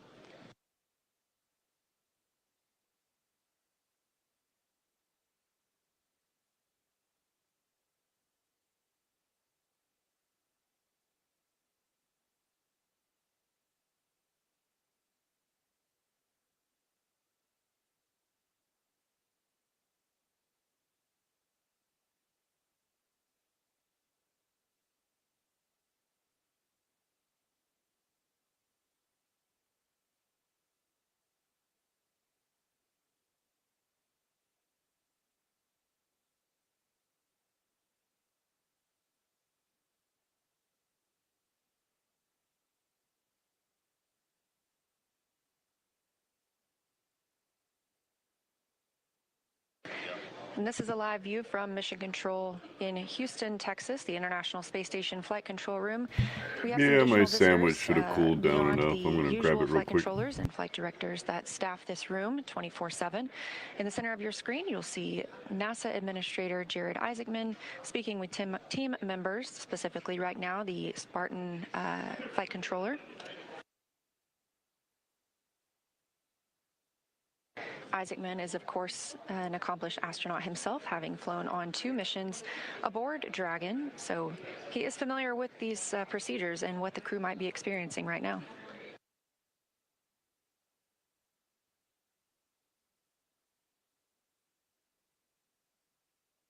Back on the recovery ship, the teams continue to prepare to move Dragon to that egress platform. We'll get ready to officially welcome home the Crew 11 astronauts and cosmonaut. Again, that's NASA astronauts Zena Cardman and Mike Fink, JAXA's astronaut Kimya Yui, and Roscosmos cosmonaut Oleg Platonov, wrapping up a 167-day in space for these crew members.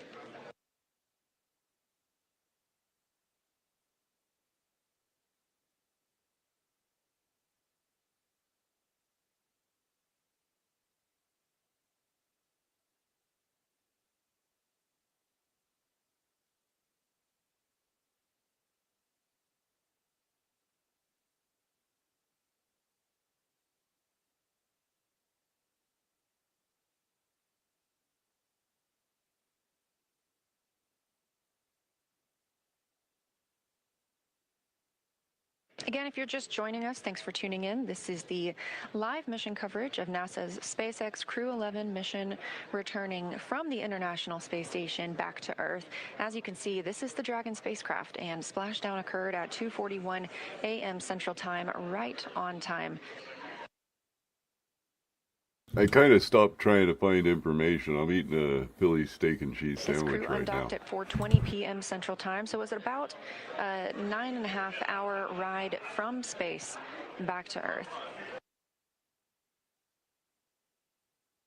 They wrapped up 165 days aboard the International Space Station, 167 days in total for this mission. And we are seeing motion for Dragon. They are pulling it to the egress platform. It's a short distance, and this view coming from that platform itself. This will align it properly with the side hatch, where we will see the astronauts egress or exit the capsule. They will be assisted after being checked on by a medical doctor, and this is standard procedure for all of our returning crews.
We are getting confirmation that the spacecraft hatch is ready to be Dragon opened. Again, this will be the first stand by time. for side hatch opening and egress. It's been an honor flying with you. I so think that thing looks like a face. Standing by for side hatch, and the honor is ours. Thank you so much. Especially when its mouth opens and starts spitting people out. Good words from the Corps in SpaceX Mission Control to the crew. Again, with this side hatch open, this is the first breath of fresh air that this crew has gotten in 167 days since their launch back in August.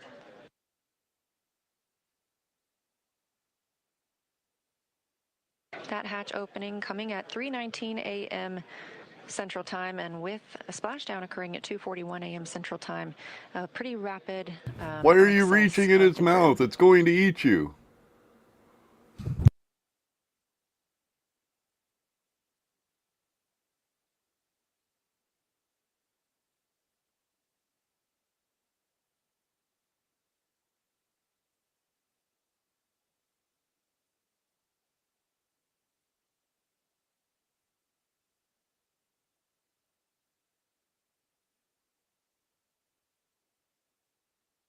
As previously discussed, the first team member to check on the crew is a SpaceX medical doctor, just giving them a once-over, making sure everyone's feeling all right and ready to exit the spacecraft. This is something we do with all crew members who return.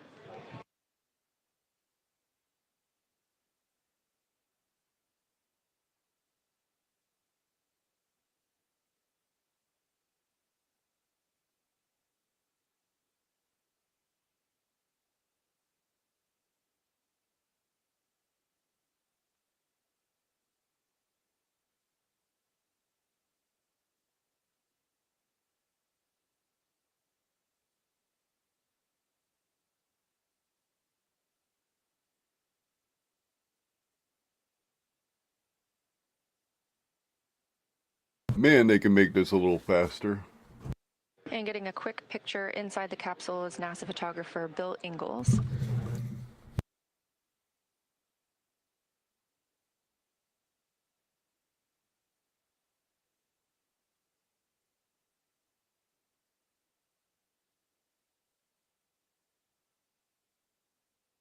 Hey, there's your live view inside Dragon Crew 11 back on Earth after 167 days in space.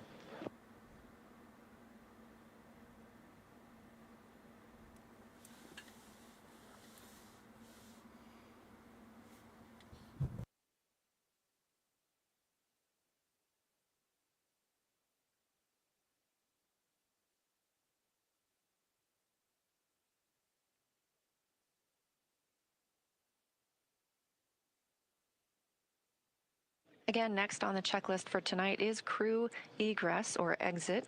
Team members will be assisting them as they are helped out of the spacecraft. Again, it's been 167 days since they were back on Earth, so our standard procedure will be followed here as well, where they are assisted out of the spacecraft and placed on essentially a gurney, and then they will receive some medical checks aboard the ship before flying back to land. I remember when they used to use that slide thing to get them out of there on the first few missions. Now they just allow them to climb out. Team members inside the spacecraft from SpaceX's recovery team are helping remove some of those extra items that are in the spacecraft. You just saw the footrests. But if you go be back to handed earlier off. missions, This'll you'll just make see it a easier for slide us to bring type the crew device that out they of used the to use to spacecraft. get them out of the capsule. But not this, that's a gurney because they're...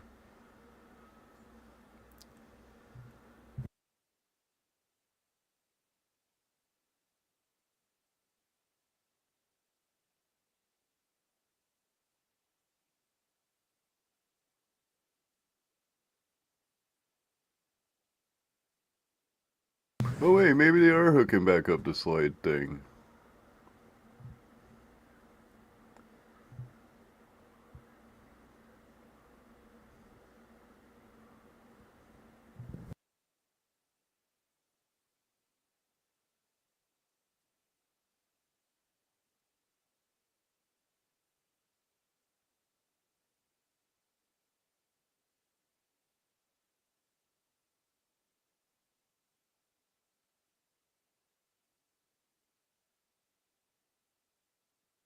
Just over 40 minutes since our crew splashed down off the coast of San Diego. Again, that coming at 2:41 a.m. Central Time. We are expecting to see them exiting the spacecraft very soon.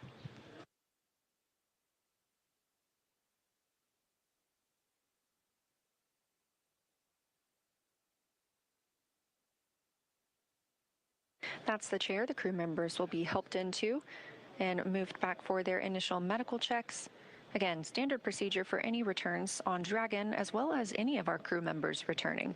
If you've ever watched a crew return on a Soyuz spacecraft, we have a similar process where astronauts are carried from the capsule to waiting chairs and then carried again to a nearby medical tent.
Yeah, I don't know why she was...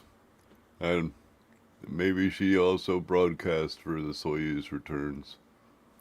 For the Soyuz returning.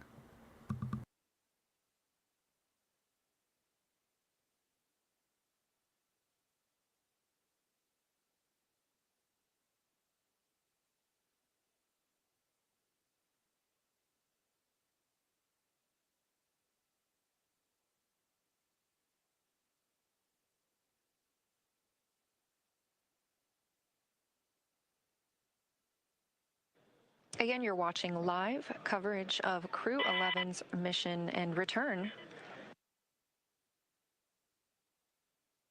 from the International Space Station, having undocked at 4:20 p.m. Central Time on January 14th, just yesterday, and splashing down at 2:41 a.m. Central Time today, January 15th. We are now just awaiting the crew to be helped out of the spacecraft. Well, it broke one of my rules, eating while streaming. You know, I say, just plan things so that you can stream or eat, one or the other. And, well, I couldn't plan this because it was an emergency, so I just had me a Philly steak sandwich while I was streaming.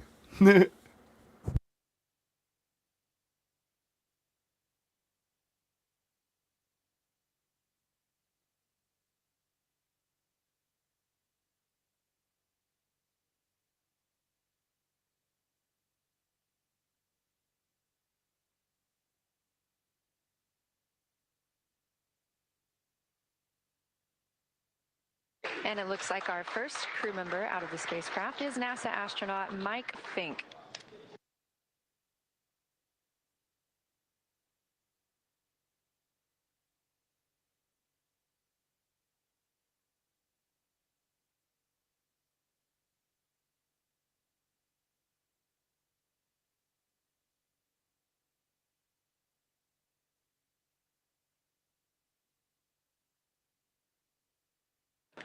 Yes, that's the pilot of the Crew 11 mission aboard Dragon. Fink now being taken to those standard medical checks.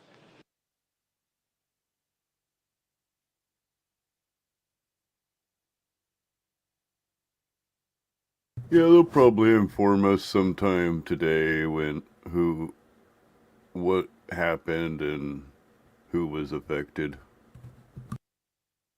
And since we just saw Mike Fink, it's worth noting he now Yeah, I has don't know. 549 total days in space. That's the fourth all-time most days for NASA astronauts.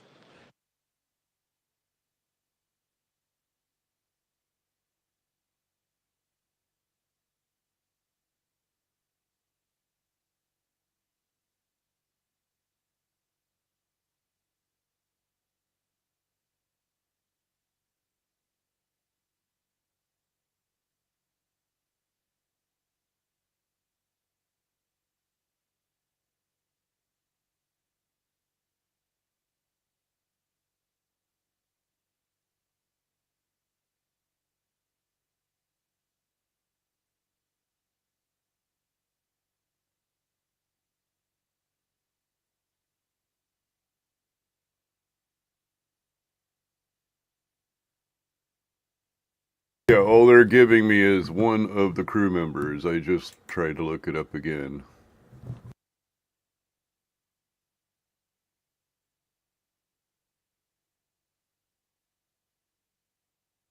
Standing by for our next crew member to exit the spacecraft.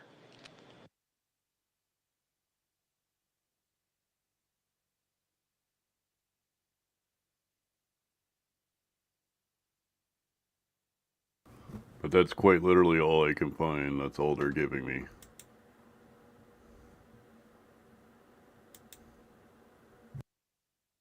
That's NASA astronaut Xena Cardman, wrapping up her first mission to space, commander of the Crew 11 spacecraft.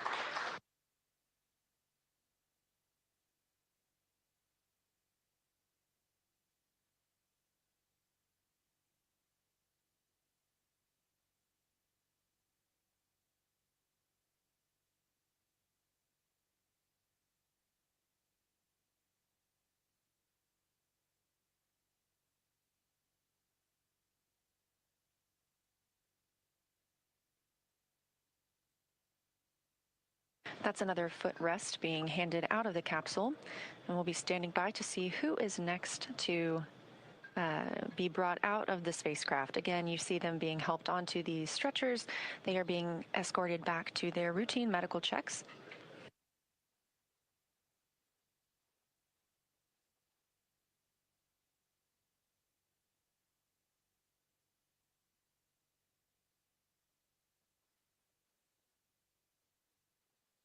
Come on, guys, I'm getting sleepy. Can you do this any faster?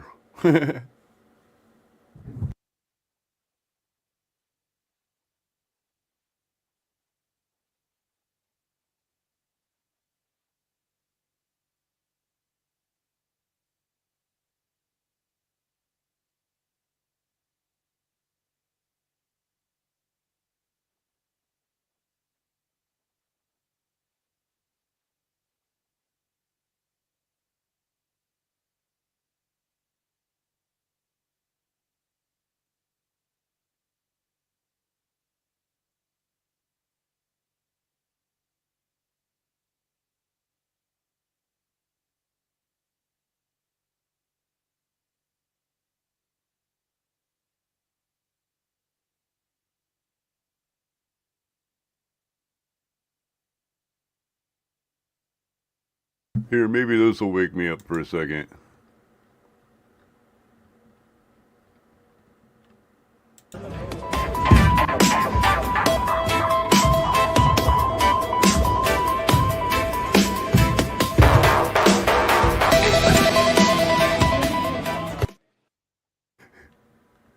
Our next I'm sorry, crew I member still to laugh at that. exit the spacecraft is JAXA's astronaut Kimya Yui.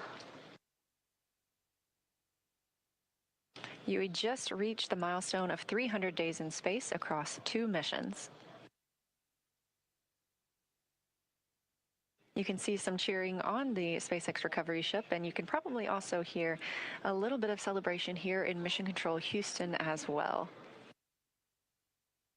That's another foot restraint, or a foot rest, I should say, being brought out of the spacecraft, clearing the way for our final crew member to exit, and that will be Roscosmos cosmonaut Oleg Platonov.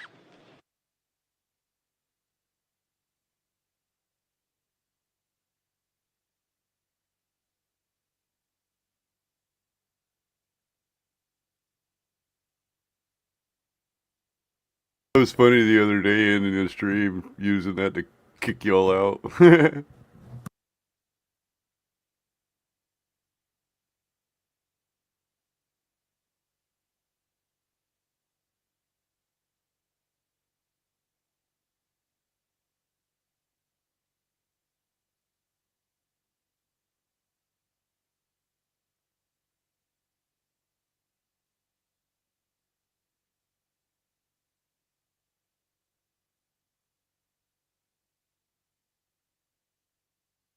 Oh man, I just thought of a perfect ending song for this.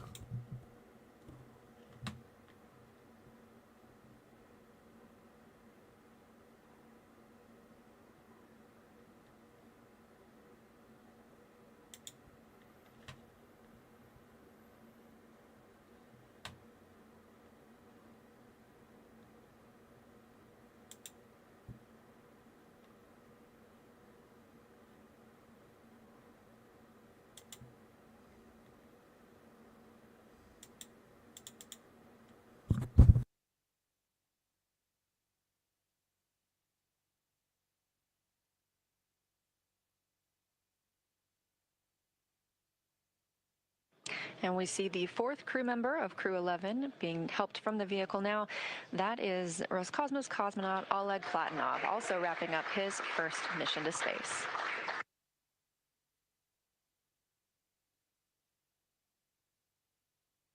Now that NASA astronauts Zena Cardman and Mike Fink, Kimya Yui of JAXA, and Roscosmos cosmonaut Oleg Platonov are safely back home on Earth and getting checked out by the medical teams, we're going to wrap up our live coverage of their return. This cruise journey concludes following a launch on Oh, August it's too 1st, quick. I didn't 2025, find my aboard a song Falcon yet. 9 rocket to the International Space Station. It was the 4th flight for Fink, who I'm now looking has for a ride for the 549 wealthy. days in space, the 2nd for Yui with 309 days in space, and the 1st flight for Cardman and Platonov, who now have 167 days in space. With their mission coming to an end, the crew began packing up their research and personal items for the return to Earth last week. The Soyuz MS-28 crew, including NASA astronaut Chris Williams and Roscosmos cosmonauts Sergei Kutsverchkov and Sergei Mikheyev, remain aboard the space station and will continue their mission through this summer. Crew 12 is currently scheduled to launch as soon as mid-February and will provide more information once that is available.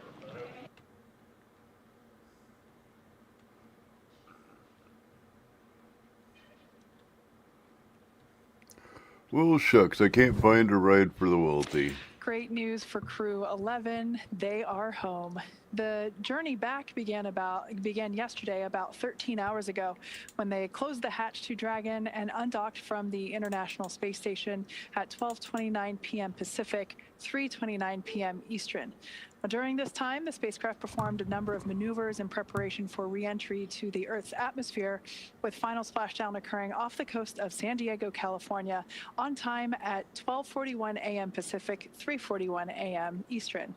And just a little less than an hour following splashdown, we saw Zena, Mike, Oleg, and Kimya make their way out of Dragon and into the recovery ship's medical facilities, safe and sound. We just had some great words here in Mission Control from NASA Administrator Jared Isaacman, and we are still monitoring the crew as they continue their journey back to home. So after the checkouts on the ship, the crew will be flown to a local hospital for continued monitoring and checkouts using additional medical equipment not available aboard the space station. As NASA's Chief Health and Medical Officer J.D. Polk discussed last week, the crew member is stable and we were able to monitor their condition in orbit, but we want to take advantage of resources on Earth to provide the best care possible. NASA maintains relationships with local hospitals to ensure readiness for any post-landing needs, and for this return, we are utilizing that option as part of our normal preparedness process. Afterwards, the crew members will take a NASA plane for the short flight back to Houston. They'll then be reunited with families to bring an end to this mission. Thank you, as always, for joining us for the coverage of Splashdown for Crew 11. Excuse me. Remember to follow SpaceX on X and NASA Online on social media for updates. Pardon me. Here we go. For Hello. updates for the very How latest are on you, crew and Ayrton cargo Auditor flights Terry? to and How from are the you? International Space Station. Good to see That's you. it for us here at SpaceX Hawthorne. Go Dragon and go Crew 11. Apparently, we had a medical And we'll emergency and continue had to share bring the some progress of the crew astronauts on back social home. media as they travel back home. We also have a post-splashdown news conference coming up at 2:45 a.m. Pacific Time, 5:45 a.m. Eastern Time, where leadership will share the latest updates as we conclude this mission. From all of us at NASA and SpaceX, it's been an honor. Thanks. Anyway, so that was a lot of fun. As always, you guys are awesome. Remember, you don't have to be wise. Just don't submit to stupid. Sorry, I couldn't find a ride for the wealthy, so we'll do time.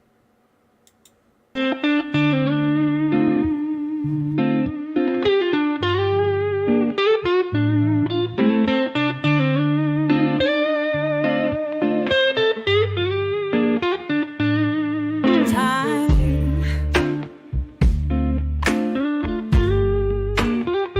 We can never hold on.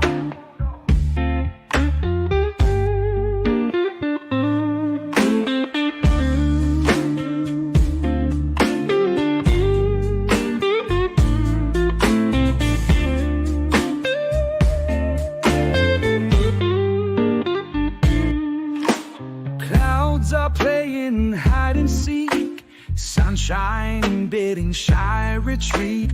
Raindrops fall in a gentle streak, nature's rhythm in each heartbeat.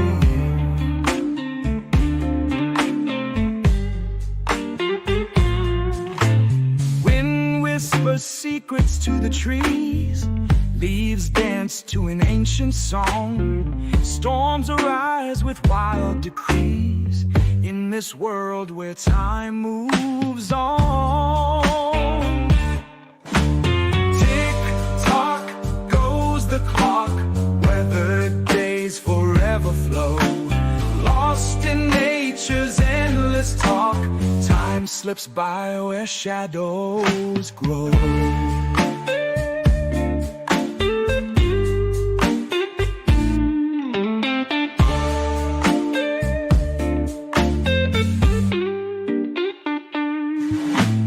Morning dew on blades of green, sunrise wakes the sleepy lands. Afternoon breaks the golden sheen, stars blink in their distant strands.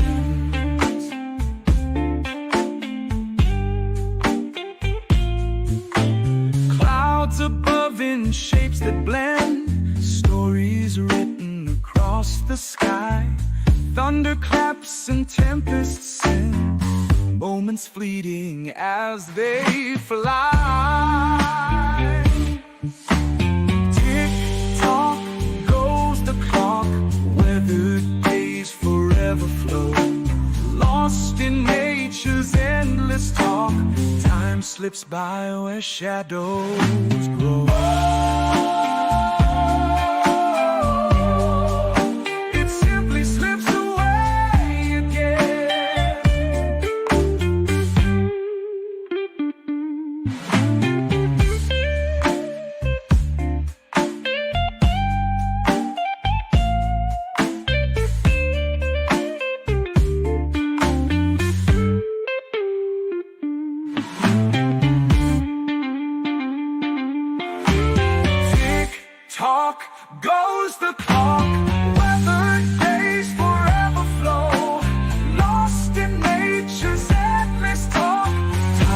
slips by where shadows grow.